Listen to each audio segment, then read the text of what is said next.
Information in सभी के पास है और ये लाइन से जो 3 नाम है वो सबसे ज्यादा चल रहे हैं इस रेस में। बिल्कुल, बहुत शुक्रिया निकिता आपका जानकारी के लिए। अगली बड़ी खबर का रुख करेंगे। उत्तर प्रदेश की कन्नौज और मैनपुरी सीट से निर्वाचित सांसद अखिलेश यादव और डिंपल यादव की जोड़ी एक साथ सदन में नजर आएगी। सदन की कार्यवाही के दौरान पति पत्नी की जोड़ी सभी का ध्यान खींचेगी। देखिए ये खास रिपोर्ट।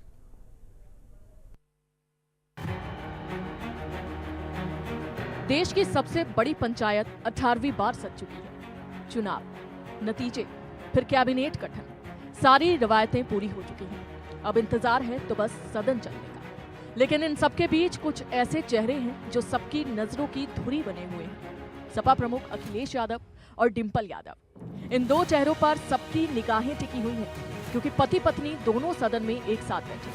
चुनावी दंगल में तो पति पत्नी के आमने सामने की लड़ाई के कई उदाहरण हैं, लेकिन अलग अलग सीट से एक साथ जीतकर लोकसभा तक पहुंचने की नजीर कम ही मिलती है। अखिलेश यादव और डिंपल यादव के रूप में पति पत्नी की इकलौती जोड़ी सभी का ध्यान खींचेगी। अखिलेश ने अपनी परंपरागत सीट कन्नौज से जीत दर्ज की है, जबकि उनकी पत्नी डिंपल यादव ने मैनपुरी सीट से जीतकर संसद तक का सफर तय किया है।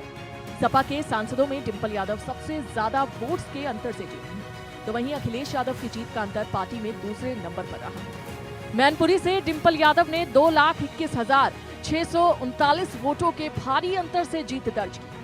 अखिलेश कन्नौज से 1,70,922 वोट्स के अंतर से जीते, जो एक अलग तरह का रिकॉर्ड है। लोकसभा की कार्यवाही के दौरान जब दोनों सदन में एक साथ मौजूद रहेंगे, तो सभी की निगाहों के केंद्र में रहेंगे। पिछले लोकसभा चुनाव में दोनों सदस्य रहे, लेकिन साथ निर्वाचित नहीं हुए। अखिलेश आजमगढ़ से चुनाव लड़कर जीते, जबकि डिंपल कन्नौज से नहीं जीत सकी थी। मुलायम सिंह के निधन के बाद मैनपुरी सीट खाली हुई। डिंपल मैनपुरी से उपचुनाव जीतकर सदन पहुंची। इसके पहले ही अखिलेश मैनपुरी की ही करहल सीट से विधायक निर्वाचित हो गए थे। नतीजों के बाद विधानसभा में नेता प्रतिपक्ष की जिम्मेदारी निभाने के लिए उन्होंने आजमगढ़ लोकसभा सीट से इस्तीफा दे दिया था। उनके इस्तीफे के करीब 10 महीने बाद डिंपल उपचुनाव जीतकर लोकसभा पहुंची और इस तरह 17वीं लोकसभा का सदस्य निर्वाचित होकर भी साथ में सदस्य नहीं रहे। लेकिन इस दफे दोनों एक साथ सदन पहुंचे। समाजवादी पार्टी प्रमुख अखिलेश यादव और उनकी पत्नी डिंपल यादव एक बार फिर से आपको बता दें कि राजनीति का चर्चा बनी हुई है।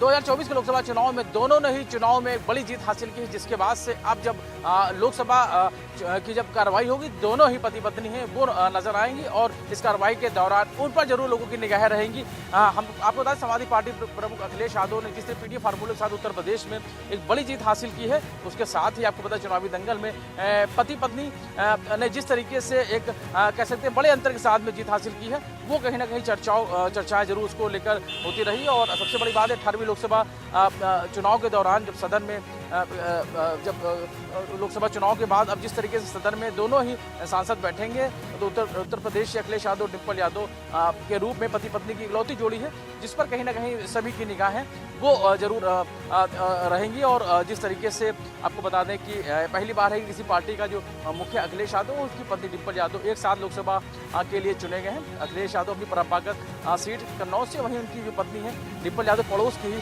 मैनपुरी सीट से सांसद चुनी गई है। दोनों ने ही रिकॉर्ड वोटों के अंतर से एक बड़ी जीत हासिल की है और जाहिर है डिंपल यादव सपा की ओर से जीतने वाली सांसदों में सबसे ज़्यादा वोटों के अंतर से जीत के साथ में वो चर्चा में रही हैं। वहीं आपको बता दें कि जो सपा प्रमुख अखिलेश यादव हैं, उनकी भी जीत का अंतर है वो भी पार्टी में दूसरे नंबर पर रहा है और यह भी एक अपने अलग तरह का रिकॉर्ड है।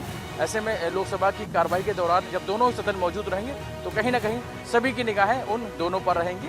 और आपको बता दें कि जिस तरीके से सपा प्रमुख अखिलेश यादव उत्तर प्रदेश की राजनीति में सक्रिय रहे हैं और एक बड़ी जीत के साथ में उत्तर प्रदेश में लोकसभा चुनाव को लेकर सामने आए, वहीं अब उनकी पत्नी भी उनके साथ में लोकसभा की कार्रवाई के साथ नजर आएंगे, तो कहीं ना कहीं इस पर लोगों की निगाहें जरूर रहेंगी। दीपक के साथ रवि कुमार, इंडिया। तो वहीं लोकसभा चुनाव के नतीजे आने के बाद योगी सरकार ने यूपी के युवाओं के लिए नौकरियों का पिटारा खोल दिया है। पहली खेप में यूपी राज्य सड़क परिवहन निगम में ड्राइवर पद के लिए 6,000 वैकेंसी निकली है। चालकों की ये भर्ती संविदा पर की जाएगी। अभ्यर्थियों